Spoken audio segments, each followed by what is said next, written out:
In the last chapter, we talked about how work can go off the rails right at the start. Missed details, rushed kickoffs, assumptions left unspoken. But that's not always where things break. Sometimes everything starts fine, and the real trouble shows up in the middle, once momentum is already rolling. People don't stop to check because it feels awkward or risky or unnecessary, or they simply don't have the habit yet. So instead of asking, "Are we still aiming at the right thing?" they push harder and hope effort will carry it through. That quiet drift creates stress, not because anyone did something wrong, but because no one paused to confirm the direction.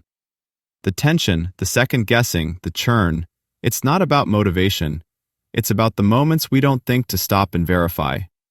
That's where this story begins today. We were halfway through a new onboarding rollout, the part where everything looks fine if you're just skimming the calendar. Meetings booked, tasks moving, deadlines still green.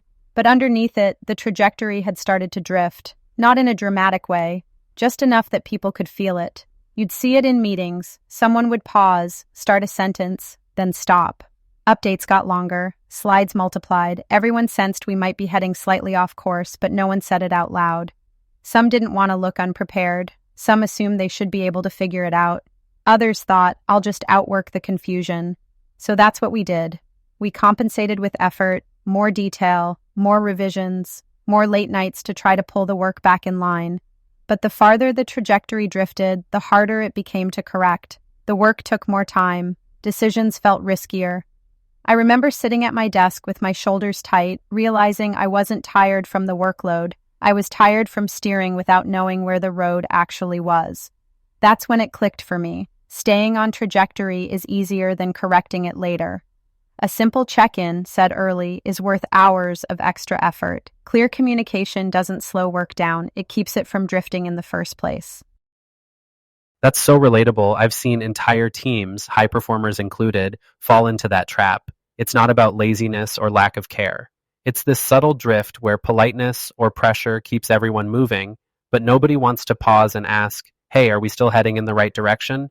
That motion gets mistaken for momentum, but inside people get worn down, or worse, start to doubt themselves. I've watched good managers, frontline pros, even execs keep churning out work, thinking, maybe the finish line will show up if I just keep running, but it doesn't. That's where confidence erodes, even if nobody's visibly struggling. People start associating trying hard with always being a little lost. That's real, and I'd bet it shows up way more often than anyone wants to admit. Nothing dramatic really happens in those moments. No big breakdown, nobody gets fired. It just drifts. And that's the kicker. Most anxiety at work isn't obvious or urgent. It's the slow grind of not knowing if your effort is getting you anywhere.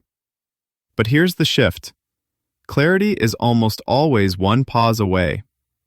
Not more labor, not more guessing.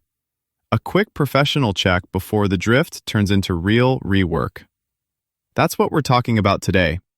How to stop drifting midstream before you burn out solving the wrong problem. People who master this become impossible to replace. So let's say you're halfway through and that vague feeling kicks in. Wait, is this still what they want? Most people get tense and try to power through and figure it out. But the better move? Pause and verify concept.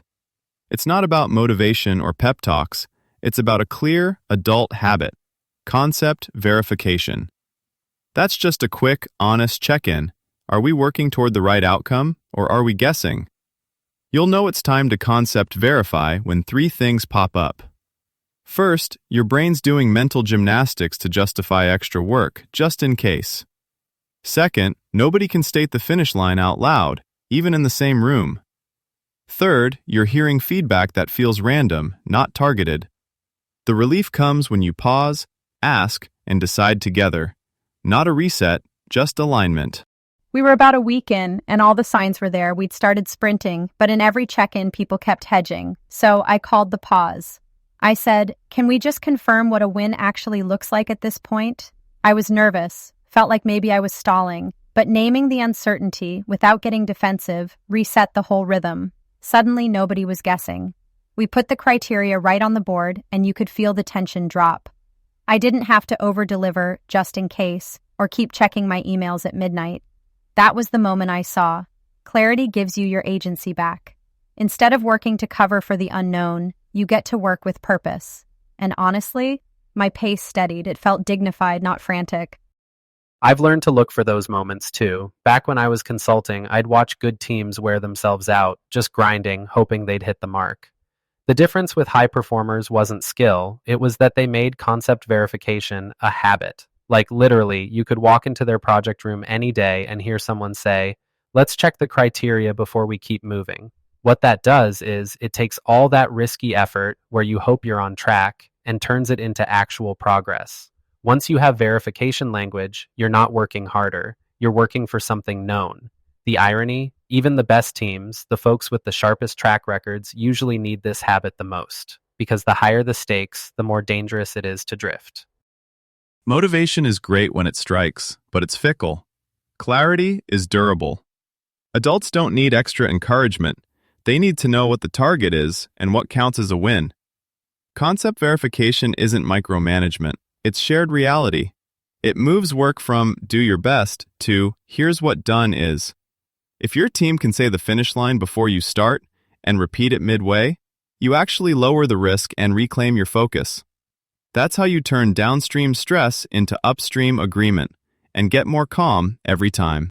So, you're ready to make concept verification an everyday move. What does good look like? It's simple. You turn hesitation into clarity and shared direction. Here's what that sounds like. Let's say the team's drifting.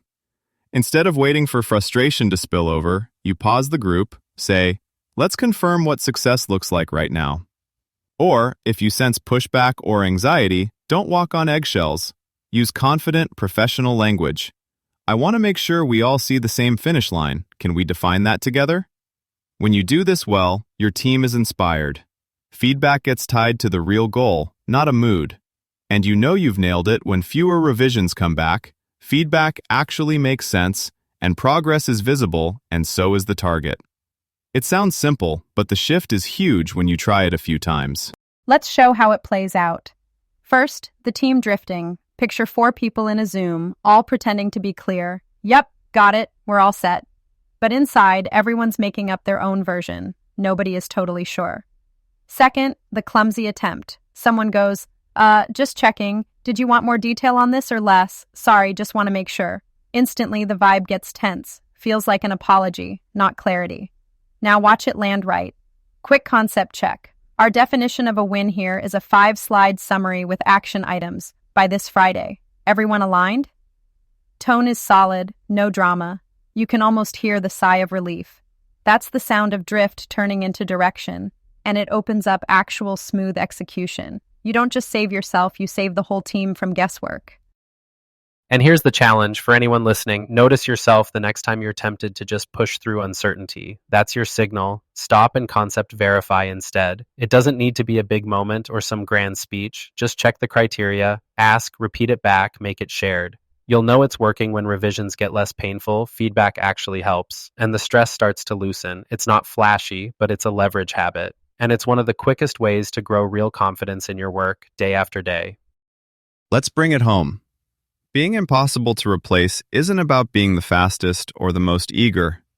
It's about making yourself easy to trust, especially when things are moving. The shift from drifting to direction isn't heroic, it's practical. Add concept verification to your daily routine. Notice the change. Less guessing, more real progress, and a little more calm than before. That's not just better work, it's a better way to work. Concept verification. The tiny professional pause done at the right moment can turn a whole week around. Try it and let us know how it lands for you. We'll see you all in Chapter 3.